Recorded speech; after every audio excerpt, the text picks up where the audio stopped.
The mind is like a dog that barks, but can't bite, unless we let it. A dog that barks ferociously can terrify passers-by. Their fear disappears, however, if they come to know that the dog barks loudly, but can't bite. Our mind is that kind of dog. When we try to do something worthwhile and challenging, it protests and resents. By screaming and shrieking about how difficult and draining what we're doing is.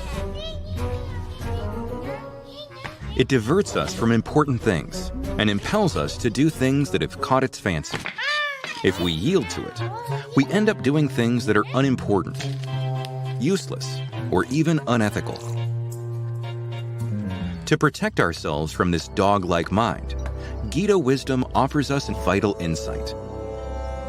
No matter how fiercely the mind barks, it can't bite, unless we let it bite.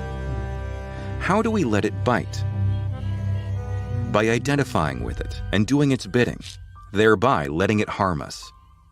If we can just avoid mistaking its voice to be our voice, we can take away its power to bite us, even if it keeps barking. The Bhagavad Gita urges us to elevate ourselves with the mind and not degrade ourselves. This exhortation implies that we have the capacity to choose how the mind affects us. How can we access that capacity? By applying the Gita's recommendation to practice meditation. When we focus on an attractive object for meditation, that focus gives us inner satisfaction and strength. Thereby, we can endure the mind's shouts without being inordinately disturbed. Among various objects of meditation, Gita wisdom recommends the divine as a highly empowering object. When we focus on the divine, we access a higher grace that helps us to pacify and purify our mind, till it eventually stops barking so noisily.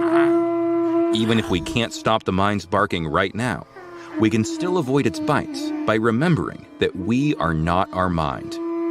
Even if the mind is disturbed, we don't have to let it disturb us.